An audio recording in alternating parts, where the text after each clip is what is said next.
Hello and welcome. This is Heavy Business. I'm Aaliyah, And I'm Curtis.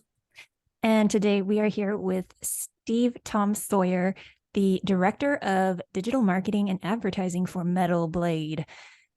Thanks for coming on to the Hello. podcast, Steve. Welcome. Thank you very much. Thanks for having me. Oh, we're Appreciate it. stoked to have you. Excited to talk about digital marketing and advertising. Um, Those are not words I hear often, so I'm excited as well. Sweet. Before we dive into that, I know you used to work in the video game industry and then you crossed over. Can you tell us a little bit about how you crossed over into the metal world? Yeah, so I have always been a person who's been at shows a lot, right? And so when Allegiant was coming through Philly a few years ago, I went to the show and I ended up talking to the former vocalist Riley for a long time at the merch table. And there was this like instant connection because it turned out that he was like a huge fan of a bunch of games from the game publishing company that I worked for at the time, which was Devolver Digital. And so we just ended up talking about like games and music and all kinds of shit. And we connected on Facebook and just kept talking and just kept talking. And then before you knew it, like, you know, I would say there wasn't a day that went by that like I wasn't texting Riley or calling Riley and just drawing at him about something. And so eventually that led to us just being like, hey, why don't we try to like make our own game publishing company? Why not? We can do things, right? And so yeah, we launched that a couple of years ago, gave it a run, and things are kind of winding down. I just don't think it's like the fit for the things that like either of us want to like maintain in our lives right now. It's just a lot of stress, a lot of responsibility. But that is 100% how I got introduced to the larger Metal Blade family was through Riley. And then eventually it was Ryan over at Metal Blade who was like, there's this thing and I think you should apply. And so here I am. Wow, what an invitation. Yeah. So this thing being the Director of Digital Marketing and Advertising, what is Yeah. that? Yeah. So it's big shoes to fill for sure, but it means that like in total, like any of the kind of like advertising or promotion that you would see centered around, any of the stuff that we're releasing, I more than likely have had something to do with it. And when you look at the scale of the stuff that like Metal Blade puts out in a year, you start to quickly understand just how busy that keeps me. I've only been here a short time, like it's about a month, but already, yeah, the volume of work that I've got to keep up with has been it's been pretty incredible. But it's really cool because getting to work with so many bands and so many different sounds just really keeps your head like in a hyper creative kind of place like all the time because it's like we'll have a band like Kardashev, but they're a totally different audience than someone like Cannibal Corpse, right? Or that's a totally different audience than like the Allegiant audience, right? Who are like Tech Death Heads, or Entheos, right? And they share some similarities. So yeah, it's just a lot to thinking about, a lot to do. Um, but in a nutshell, that's what I do. I could get so granular about the very like specifics of my job, but yeah, I think the overall is like if you see any kind of like advertising centered around like any of our releases, I probably had something to do with it. So So, like even on social media, like that kind of advertising? Yeah, and I think the other thing that's been like needed in the space of like advertising or marketing centered around like bands, especially in this type of music, is I think right now we're experiencing this place where consumers want like a story. Everything needs to be a story, right? Or an experience of some kind. You'll go and you'll look into like some of the statistics for albums like on Spotify, and you'll notice a correlation between things that were released as singles or things that had like a music video and high streaming numbers, right? So there's this shift now to being like, okay, well, clearly that's because there's some type of like visual storytelling element that's like attached to it. And I think that's where the majority of consumers are like finding their music discovery right now, is like YouTube and Spotify. The idea that like people are listening to albums is kind of it's becoming a little archaic, which sort of sucks as a person who owns, oh, I don't know, almost 700 vinyl records, right? But those are like the things that everything is shifting towards, right? So one of the things that I've been trying to look at is how do we start like incorporating influencers into that storytelling experience and try to like tell the story of a record release like through creators or people that like the audience has already developed like a parasocial familiarity with, right? And I think that that's something that hasn't been as explored in like underground heavy music as much as it has been explored Oh, in definitely. other industries or in other music for sure. Yeah, I was gonna actually ask about that, but Curtis, can I get just because we're on this topic right now? Well, I just wanted to, wasn't quite on the topic. So if you want to ask further on that, that's totally fine with you. Yeah. So yeah, the idea of marketing with influencers, yeah, it's very present in like, for example, makeup, cosmetics. Mm-hmm. I've definitely seen that. Oh I'm yeah. sure with video games and like other products, yeah, but I don't ever really think about influencers in marketing music. So can you kind of explain the perspective on that and like how they fit into that whole equation? Yeah, I think one of the things that like fascinates me about other genres of music or things that are like far more accessible is like there are easy to point at like tastemakers, right? Or people that create stuff that's centered around like music reviews, like the needle drop, right? Everybody knows about old Fantano, but the reality is, I don't think he's a very beloved figure in the world of like underground death metal, heavy music, and all that sort of stuff, right?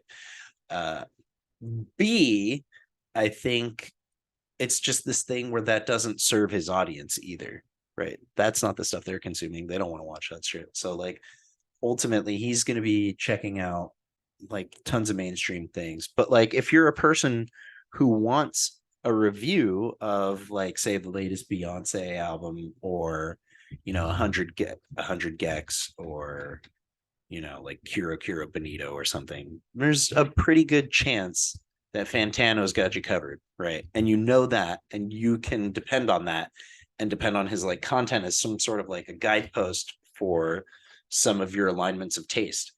Whereas like I'm sure those people exist in heavy metal music, like on YouTube and all those places. I know because I watch a lot of them. I'm subscribed to a few of them. But as far as there being like a sort of like apparatus that can consistently depend on that and incorporate them into like pushes for albums, I just haven't really like seen that, to be honest. And that's baffling because on the one hand, you know, from people on the outside looking at us and say like, oh, well, I can see the immediate benefit from your perspective as like the label, right? But it works both ways, because if we're giving, like even access to like all of the things that we're releasing, then that gives the opportunity for someone to create more content, right? And so if they're tied into more releases and they're putting out more content, they're growing their audience, especially, like I said, the variation of listeners between bands is pretty crazy. Like when you get into the back end of Spotify for a lot of these artists. And so if you're reviewing all of these different releases, you're giving your audience that content, then it's like this loop that just keeps feeding into itself where you're growing your audience, you're growing your content, you're staying consistent, and that helps your channel grow. You make, some money, hopefully. And then we, as like the label, benefit from your audience being exposed to that. Hopefully they check out the music, they stream it, they buy some records. I think it's just all about like building an ecosystem that feeds into each other like in a very organic and like non-bullshit way. And I don't think it's a thing that's incredibly difficult. It just requires someone to care a whole lot about it. And so that's what I'm trying to do. But you're trying to build that ecosystem. It would be nice. Yeah. Do you You actually, have anybody in particular like you're already thinking of as being like the influencer type, like that you're already approaching, or is it just kind of like it's the idea is there and that's it? Yeah, I mean, so I've already had a few conversations with some people. I think there's like it depends too per platform, right? So like the things that I would want out of an Instagram like focused creator would be far different than someone who's like on YouTube, For sure. right? Yeah, like on Instagram, it's like, are you good at taking photos? Are you good at getting, likes? Like it's probably more like, do you look good in a cool t-shirt, and can you also hold a record at the same time, right, in a way that's like visually super appealing or like pops really well. And if you figured that out, for your own brand and for your own presence, then I for sure want to like again help you with that. It's like, I'll give you shirts, I'll give you records, we'll figure it out. All right. But then it's like, if you're just on YouTube, then yeah, I want consistency of like upload. And what's funny is like that to me is way more important than like sub counts, because Oh, like you can build your subs, but if you're not consistently uploading, like, and you don't have some type of a routine, I feel like that's harder long term, right? well, riddle me this then, because I don't know. I actually don't know. Let's say a person does upload a lot, they don't get like a shit ton of views. You'd prefer that over like a ton of subscribers? I mean, it just depends, right? Fair. If it's someone who's uploading once every 3 months, then maybe there's like some way to like benefit from that. But the likelihood is that they're probably, I don't know, like just thinking in a big, big, broad and generalized way, which is probably really unfair to a lot of YouTube creators out there. I think people who are uploading super infrequently are maybe not gonna do that stuff predicated around like a specific album release or a specific like launch cycle or something like that. Whereas someone who's like consistently doing review content like every week or every other week, at least there's some sort of dependability there. And you can say, oh, okay, well, here are the things that we've got, in the pipeline. Where can we fit in with your upload schedule? Right. Like those things I think are easier too from the perspective of like label personnel who have to like maybe coordinate like assets or other things like that for the Yeah. creator to like make their stuff. Yeah, where it's like there's some semblance of predictability. And what I've come to learn that is like more valuable than anything else in this side of the industry is just like predictability and schedules. Like adherence to schedule is everything. I agree. Yeah. I do have a bit of a controversial question, but I want to wait until after Aaliyah has asked hers, so she looks like she's gonna no, ask. go ahead. Well, okay, because this topic's come up before with previous guests. So getting stuff for free. So like how do like but getting them to review, like how do you kind of make it so that way it comes across as being a fair and honest review without it being like, they're kind of on the take type thing. I understand like it's been something that's come up in the past. I'm just curious how you would handle that if the influencer or the reviewer was like, I don't know about this because I don't know if it's gonna be fair because I'm getting this stuff for free. I invite criticism, and the thing that I've learned from working years upon years in the games industry is like, if you give me a bad review, it's not going to hurt my feelings. We're not going to stop being friends. Like Cool. it doesn't hurt my ego. Ultimately, there was like a really gnarly review of a game that I released about like a year or 2 years ago, and it was a thing where I read through it and I could have responded a number of different ways, about it, right? But the Mhm. ultimate thing was that like I really tried to focus in on the criticism and the things that this person was deeply unhappy with. Yeah. And I kept playing the game and trying to see it from their point of view. And ultimately it led to like a design change decision, Oh, which yeah, like changed the ease of playing the game. Because the determination I came to was I was like, all right, when I stopped being like a big baby about it, they were right. The game's too hard. And here's some things that like I can do to actually accommodate like different players at different like levels of skill. Awesome. So I think that there's valuable things to like be learned from criticism. And I'm a person who, I want your honest opinion. Like, I think that's the key thing because that's what the audience wants and that's what they deserve. Like, that's what serves them best. Right. And so, if you being honest is being like, yeah, this album sucks and I dislike it. Thanks for sending it to me, but I think it blows. Like, all right, like I can live with that. Like, and ultimately, this is the marketing guy coming out. If you put album sucks in the title, hey man, you're gonna get a lot of clicks. 100%. Yeah, people will still be It's talking true. about it. Yeah. Yep. Yep. Yep. I know And then I'll go listen to shit that people say is awful just to see what the fuck it is 100%. all the Yeah. time. Yep. All the time. So either way, I'm pretty good with it. I think that's the key though, is to really like drive home to the creator, like, dude, keep it real. 100%. That's the thing that's going to make this work long term. Like if you start feeling like you need to appeal to things that you think I want to hear, this is just going to be bullshit. And the second that something is bullshit, I don't want to do it anymore. Fair enough. Yeah. So, as a digital marketer, I know how I handle this as a PR, but I'm curious how it works with some digital marketing. Like, obviously, you're not going to like everything that you're getting hired by a label to promote. I would imagine. Or a video game Sure. or whatever. How do you handle it yourself as a digital marketer? Like, if you get a project that you're just kind of, you personally are not enthusiastic about, how do you kind of get the juices flowing to get the project going with the marketing? I mean, I think the key thing is like being able to connect to other people's sense of passion for something. Right. And so, like, if I don't understand it, I at least want to understand why the audience does. Right. And I can be passionate about things that I don't personally like enjoy.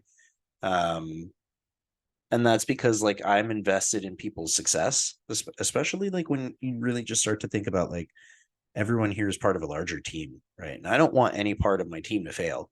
So I can, really rally myself up at least at the very bare minimum around that and just being like, no, success should look the same for everyone on my team, right? And I want that like same I want to deliver like those same results consistently, right? But yeah, in cases where there's things on the label that I'm not like entirely familiar with, just because the label's 40 years old. That's like Yep. I'm a year away from being as old as the label, right? So there's gonna be things there where I'll be like, yeah, I was not even able to like stand up yet, when some of the stuff was released. But being able to like connect with like older audiences, for example, on that sort of stuff has been really cool, and like trying to see and understand like the legacy of some of these acts and like why they're so loved and why they're so cherished. Like I don't think I ever really spent much time listening to like King Diamond, right? Yep. But I watched some like live videos that we have like archived in a drive folder, and was just like, oh, I get it. I totally get it now. There were a bunch of people who saw him live like quite a few times and were just like, you gotta see this. This is like a show, like genuine 100% one of a kind, super fucking cool show. And from that, there's like these people who have decades of experiences and memories and all of these things tied into these legacy acts. And that's super cool. Like you can tell right now, even as I'm talking about it, I'm like, that's really fucking sick. I think that's really amazing. And so even from things that I don't personally like jam, right? Or, own copies of, right? That's not in my personal record collection. I can get really excited around everyone else's passion and like participation in that larger community for it. I think that's super cool. how do you kind of, well, you probably, I know you haven't been there long enough probably, but how are you going to approach the marketing of some of those legacy acts versus some of the newer ones? Like, do you have an idea of the differences? Because I would imagine some of those audiences, like the King Diamonds and the A to Z's, are going to be totally different demographic than others like Cattle Decap, who are also a little bit older, but you know what I mean. Totally. I think for a lot of the legacy acts, they're just going to do what they're going to do, like with or without much marketing. Like Cannibal Corpse, it's like I'm pretty sure that stuff could come out in a vacuum and the internet would find out about it and do a lot of the evangelizing. But I think it's like you look at, I think a cooler question in that sort of context would be like, how do I show Cannibal Corpse fans that they would really love 200 Stab Wounds, right?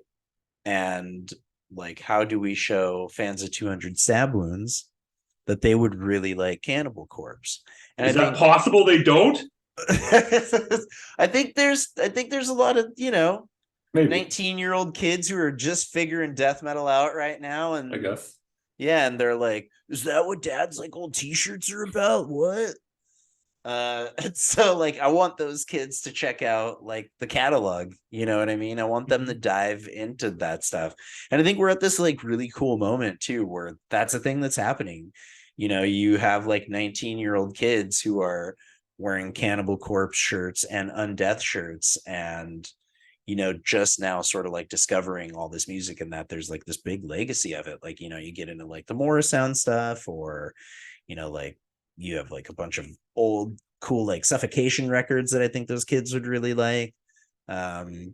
And to me, what I'm really looking at is how do we bring those two generations of death metal together and get them to understand like, yo, older heads, you are totally allowed to listen to things that were recorded after the year 2002. It's fine. I promise you're not going to get in trouble.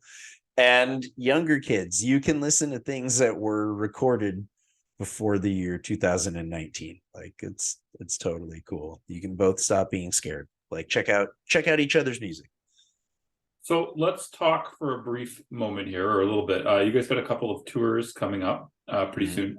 Corpse, I think, was one of them. Black Dahlia is another. I know you guys got a whole bunch of different ones. Can you talk about how you were going to be digitally marketing a tour, I guess? Yeah, so it's usually it's stuff that's focused like it's geo-targeting. So you do like ads that are focused on specific geographic regions. Like for example, tonight what I've been doing is crafting like bespoke ads for different stops of the tour. So if you live in like Hamburg, for example, you'll get a different like Facebook story ad than you would if you live in like Glasgow or somewhere you're else. doing the entire world. You're not just North America. I didn't realize that. Okay. Yeah, I think that the tour that's coming up is just EU and UK, and then they're coming back over here I didn't realize that. for some stuff. Yeah. Okay. Cool. But yeah, for tour stuff, you would usually it's geo-targeting and then it's specific to like the city per ad. Yeah. That sounds complicated and difficult. Is it just like the copy is different, or like is the actual content significantly different? That's what I was wondering. Yeah. It can depend. I mean, you can get like that granular with it if you have a video editor that wants to put up with your shit that much, right? And wants to create like a specific asset for every single I'm going to stop using marketing terms, like who wants to create a specific video like for every single stop of the tour. So it was like, hey, California, hey, Denver, Colorado, you know what I mean? Like for each different thing, you could do that. And then you could create a specific ad for every single like city of a tour. But you don't.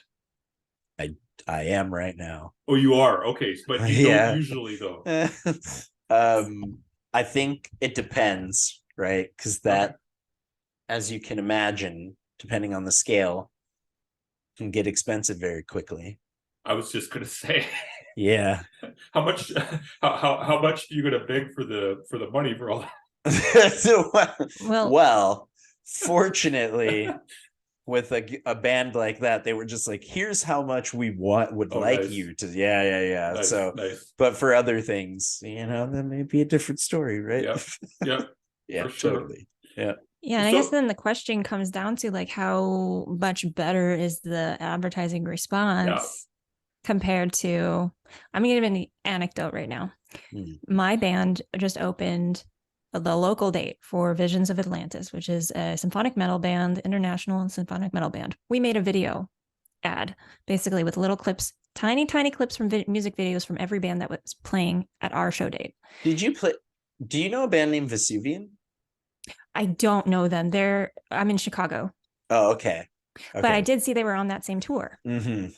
Um, My friend Laura's in that band. oh, I got to check them out because I saw they were opening for Visions of Atlantis, so that kind of implies there's some crossover here. Yeah, sorry, I didn't mean to throw you off. No, it's cool. I got to check them out, but I we had made that just a post on our socials for organic use, but I offered it to the local show promoter, and he ran ads with it, and he said that as soon as he started running ads with that video, it started getting like twice as many or 3 times as many clicks as the ad they were using before. That's just an anecdote. So you have any more like data on how much more effective curated content for a specific city might be versus non-specific content? I would say that, like, in all things in advertising, if you can't get like hyper specific levels of conversion, like basically if you can't get like you can't dial in a formula that guarantees a specific amount of people are going to interact with a thing in a certain way, then the next best thing is to cast as big of a shadow as possible, right? And so I think with doing something like that, especially for a larger band, it creates this perception of like, oh man, they're really doing things. Like, I'm seeing ads for this for every single the different city. I talked to my friend, he lives over in Saskatchewan, Jamaica or whatever, and then he's like, yeah, he saw a thing for his city, right? And so it's that idea of like just creating that perception, like, man, I'm seeing things for this like everywhere. A couple of years ago there was this Vile Creatures album that came out. I'm pretty sure you know the cover where like the worms or the I know it. I know it personally. Yep. see, yeah. Yeah. And there was a point where it just felt like that album was inescapable. It was everywhere. I was seeing it everywhere. I was seeing ads for it, like absolutely everywhere. Ryan from the label was talking to me about this too. He's like, yeah, there was a point where it was just everywhere, right? And so whoever did the marketing for that, or whoever did like the placements for that, was pretty smart. They figured out this thing of like, get it everywhere all at the same time, so it just creates this appearance that it is this event, it's this inescapable thing. And so I think the more you can create that perception with your advertising, I think the better. But insofar as like, do bespoke tour stop ads perform better than just an overall tour ad? I think that depends, like city to city, how many people in that city have liked your band page or interact with your socials. Like, there's so many variables, right? And I think that stuff matters much less for smaller bands, right? But for someone like Megadeth or something, right, then there's probably a good chance that in all 50 states there's some Megadeth fans, right? Yeah. Whereas like, let's say 200 samplings, right? Because they're relatively new. I think them doing these like specific ads targeted to people like in specific cities who have liked their page or this, that, and the other. That's probably not going to get great results. It's like just generalize that thing out and be like, we're coming to a city near you. All right, we're gonna be there. Promise. You know. I have a dumb question. Well, probably not a dumb question, but it seems kind of dumb to me. But you tell me if this is dumb, Steve. So 200 Stab Wounds, good example. So they just went out on tour with a bunch of death metal bands. So does that affect your marketing of their new album? Like, are you then going to go target like fans of all the bands that they just toured with? Like, how does this work? Oh yeah, When this absolutely. happens? Okay. And I mean, especially if it's, label mates, right? We want people who are listening to other bands on the label to check that stuff out, right? And it should work as like sort of a discovery system, in a way, where you can rely on the label and be like, okay, I'm gonna check out 200 Stab Wounds. I like a Null Knockroth, right? Or maybe some other things, but I trust the label, like that they are signing stuff that is sick. So hopefully there's some trust from the audience, like as far as that's concerned, where they would want to like organically check that stuff out. But yeah, in that case, for sure, it would be this thing where, especially if it's ads centered around a specific tour, and you want to target all the people that they're opening for, right? Or that they're playing in support of, because it's like there's a larger chance where it's, say if it was like the Black Dahlia murder or something, Yeah. right, then I could say, okay, doing city specific ads that are targeted around the Black Dahlia murder fans in specific cities, in specific states, et cetera, that makes a lot more sense, right?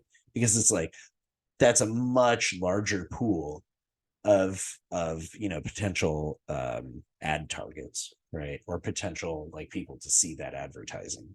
Whereas, like I said, if you just did it exclusively like around 200 stabbies, it'd probably be significantly smaller comparatively, right? And I guess the advertising is going to be targeted different. Well, it would have to be, I guess, when you're doing the album versus the tour. Yeah, absolutely. Which is easier? Well, I mean, I know you've only been there for a month, but I mean, I think it would be the similar with games, would it not?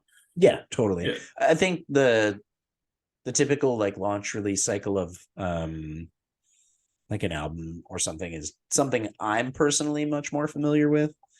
Just as like a person who's done like product releases. Like doing touring advertising and stuff is like a little bit of a new learning curve for me. But I get the general premise of it and the goal, right? Like, so it's pretty simple. It's like sell those things out, sell the shows out, and Sell CDs, sell vinyl. Totally.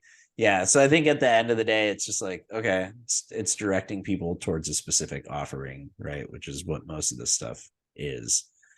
But yeah, the specificity of like geo-targeting that stuff out has been like interesting to learn.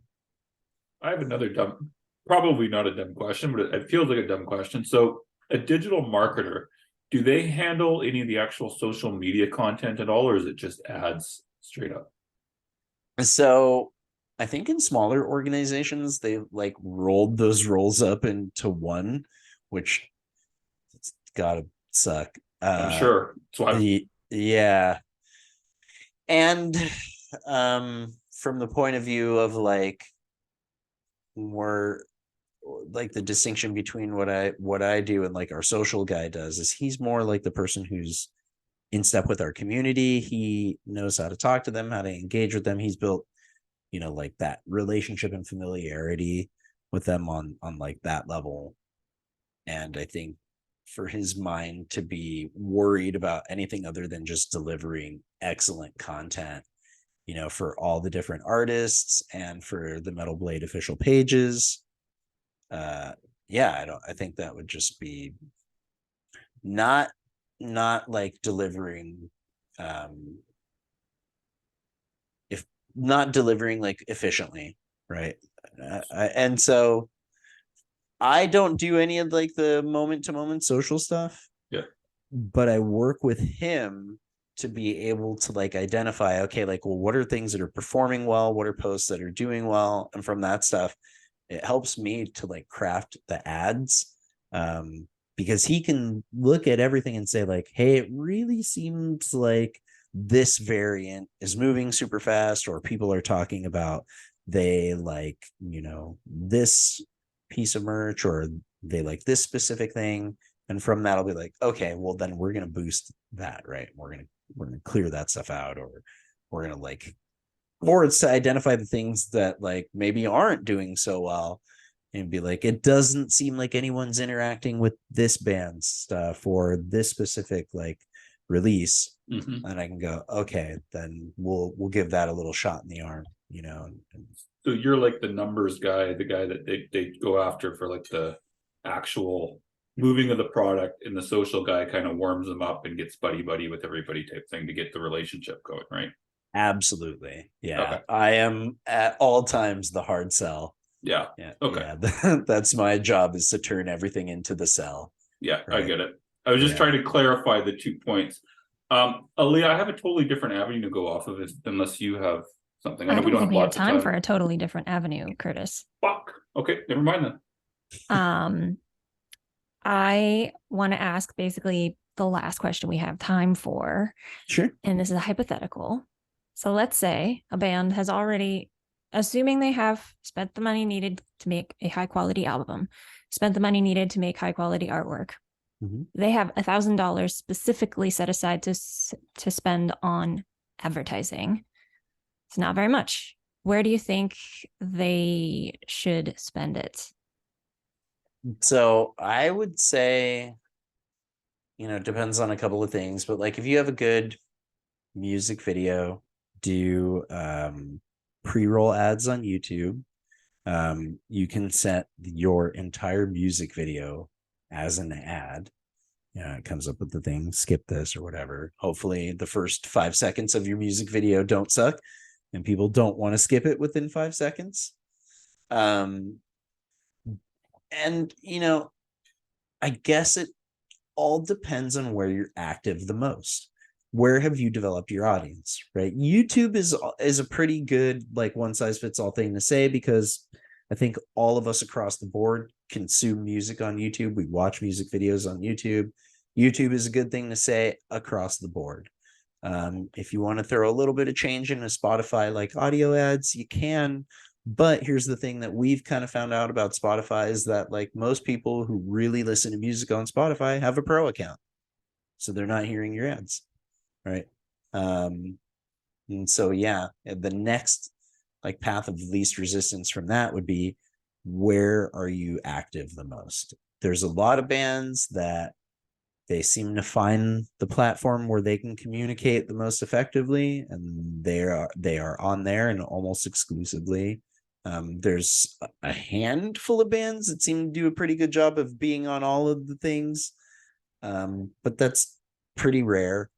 It's like there's a band I like a lot called Inferi, and if you look at like their Facebook numbers are crazy, and then you look at like their Twitter numbers, they're good, but it is not their like, and you can tell that they've built a much bigger audience like on Facebook and Instagram, right? And so for them, I would say you probably want to advertise on Facebook and Instagram, because that's where your people are.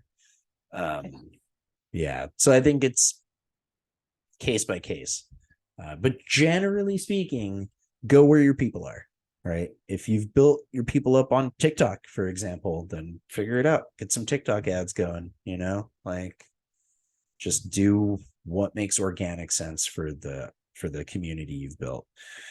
And you can also use that as an opportunity. Like if you see like, okay, we now want to like actually get serious about being on this platform, and we want to get a little bit of a jump start on it, you can also use ads to kind of like boost your entry point in, right? And say like, we want to get started on Twitter, make your first tweet like, we're so and so and our new album comes out this, that, and the other, and have a really cool like image, and throw a couple bucks behind that, you know, like you're like, I'm here, dudes, tweet, you know.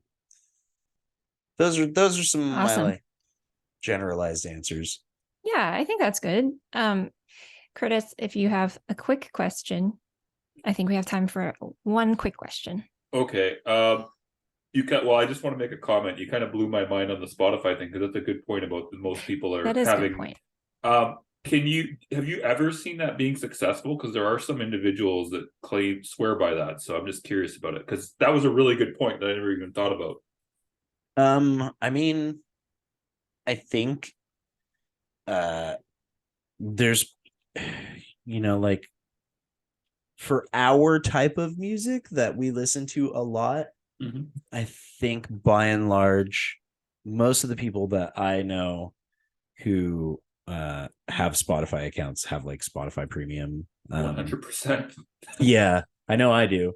And so I would say, you know, if you're trying to get like younger people to discover you and your band slants like a little bit younger, then there's probably a larger likelihood that, you know, most teenagers aren't trying to fork out a recurring $10 a month to pay for Spotify Premium.